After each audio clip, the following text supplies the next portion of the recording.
Out in the Irish Ocean, there was a fisherman named Syracuse.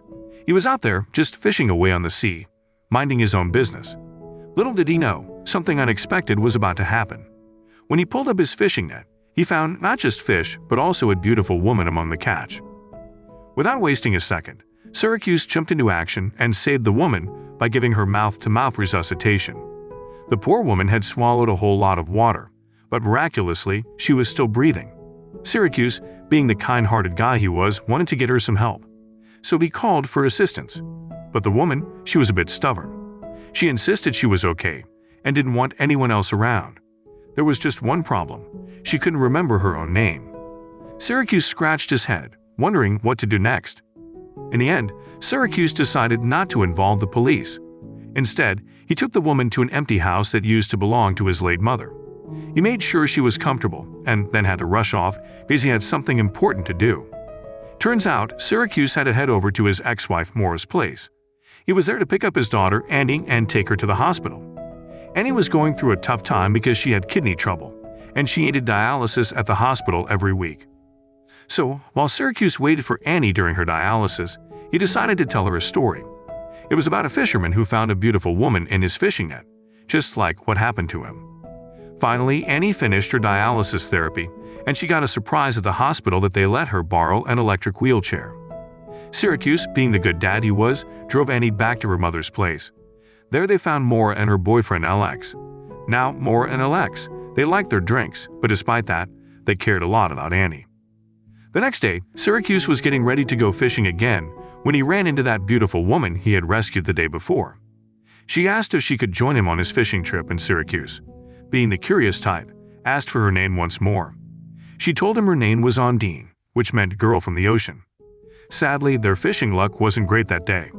They didn't catch many fish at all. But then, something incredible happened.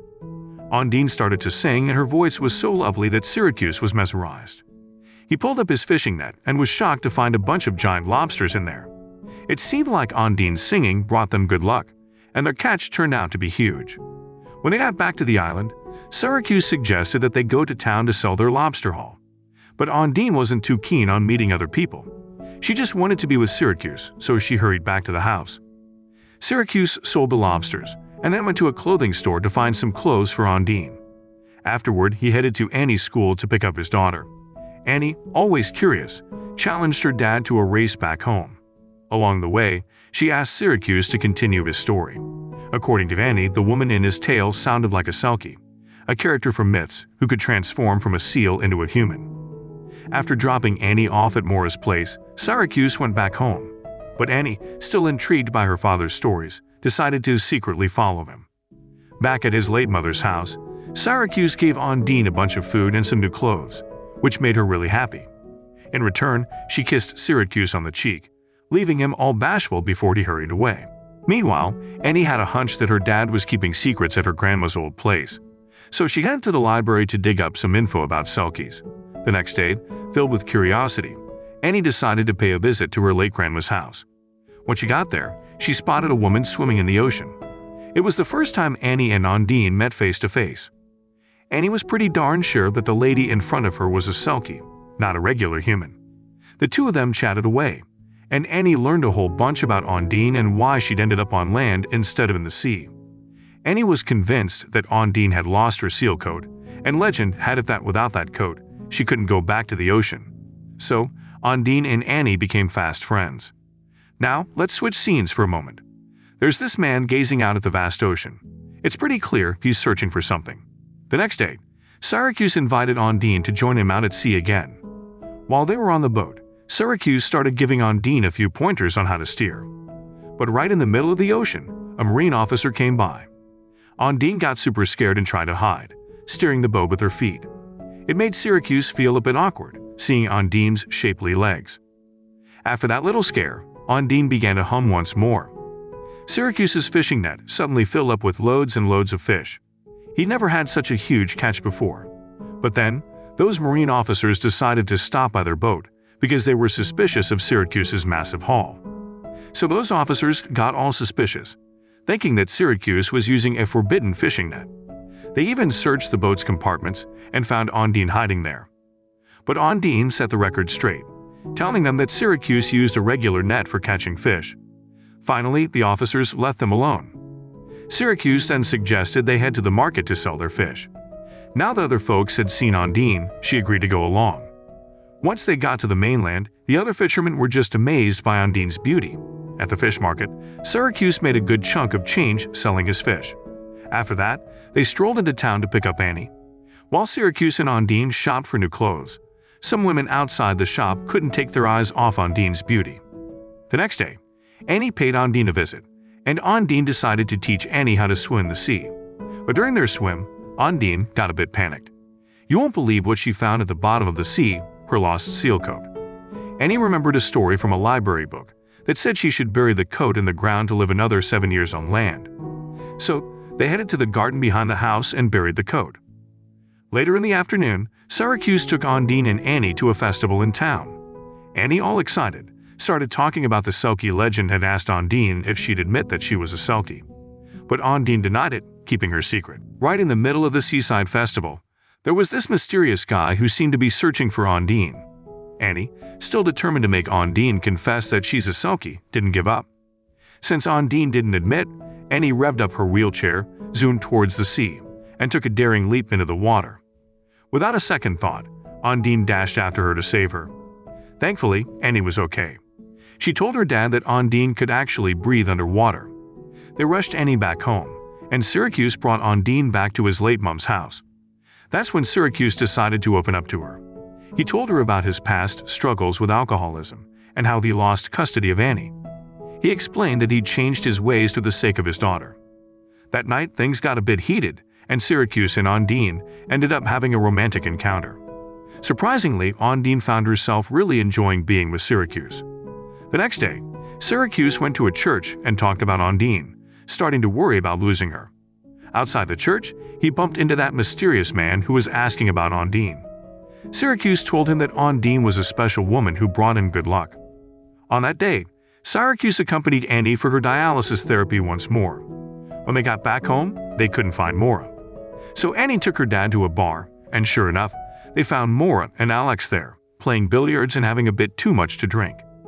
Syracuse wanted Annie to stay at his place, but Maura wouldn't allow it. She even asked Syracuse to come home and meet Ondine, who she jokingly called a mermaid. While Ondine was asleep, she heard a car approaching. It turned out to be that mysterious man looking for her. When Syracuse came home, he was shocked to find his house in shambles, like someone had messed it up. Worried, he went searching for Ondine and eventually found her by the riverbank. Turns out the mysterious man was her husband who had come looking for her. Syracuse asked Ondine to make a wish for her husband to leave. And he piped up, saying she could make wishes, and they'd come true.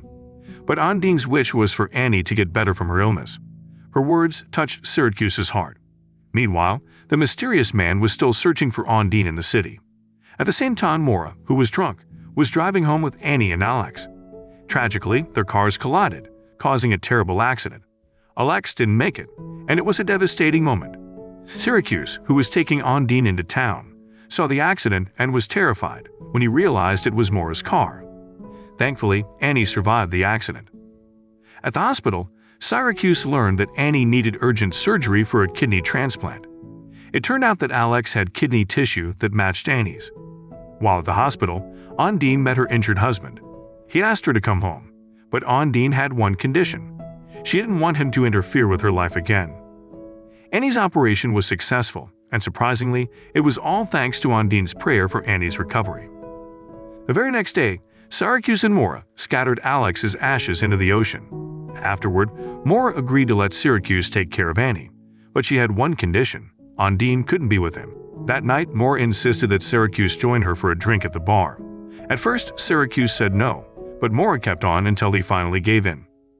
Well, he had a bit too much to drink that night. While he was in his not-so-sober state, he went searching for Ondine and found her hiding on his boat. He took her to an island with a lighthouse where lots of seals were hanging around. Syracuse, still under the influence of alcohol, convinced Ondine to come down to the island. Then he left her there all alone. Ondine, realizing what had happened, chased after Syracuse's boat. She was really sad because she had to part ways with him. Syracuse told her that humans and Selkies couldn't live together. When night came, Ondine took off her shoes and coat, then jumped into the sea and swam away. That same night, Syracuse went to pick up Annie and took her back to his house. Annie asked where Ondine was, and her dad said Ondine had gone away for a little while. Annie was convinced Ondine would come back because she had left something behind. The next morning, Annie was watching TV and saw a show where a man was singing. Syracuse suddenly realized that the song the man was singing was the same as the one Ondine used to sing. He felt pretty foolish. It turned out that the song wasn't just a made-up tune, and Ondine wasn't a character from fairy tales. He hurried off to the island with the lighthouse. Sadly, he couldn't find Ondine there, but he did see her shoes and coat. He spotted her on the other side of the island and rushed over. There Ondine lay, lifeless and cold. Syracuse held her close, and finally, Ondine opened up about her true self. It turned out she was a drug dealer from Romania. She and her partner, Vladik, were involved in smuggling a lot of heroin. However, they got caught by the Coast Guard, and Ondine had to jump into the sea to escape their ambush. Vladik, unable to swim, got arrested while Ondine was swept away by the waves and nearly drowned. That's when she ended up caught in Syracuse's fishing net and saved. That night, Syracuse brought Ondine back to his house, but they had unwelcome guests. Vladik was there, threatening to harm Annie. Syracuse and Vladik got into a heated fight, but Vladik wasn't alone. His friend showed up and aimed a gun at Syracuse. Meanwhile, Vladik pressured Ondine to reveal where they had hidden the heroin. In a desperate bid to save Syracuse and her daughter, Ondine spilled the beans, but when they dug up the garden, they couldn't find it. Annie had secretly removed the coat containing the heroin because she still believed Ondine was a Selkie and wanted her to stay with them forever. Finally, Annie admitted that she had stashed the coat in a lobster trap. Realizing that Vladik couldn't swim, Ondine pushed him into the sea. In the end, Vladik met his demise while trying to retrieve the heroin from the lobster trap. The police arrested Vladik's accomplice and took Ondine to the police station. The next day, Syracuse returned to the priest for a chat. The priest informed him that Ondine would be deported unless she married and became an Irish citizen. So Syracuse asked the priest to bless their marriage. With Annie's help, they got married, and now this little family is living happily together. And that's how the story ends. So the moral of the story is, if you ever find a mysterious woman in your fishing net, make sure she's not a Romanian drug dealer before giving her mouth-to-mouth resuscitation.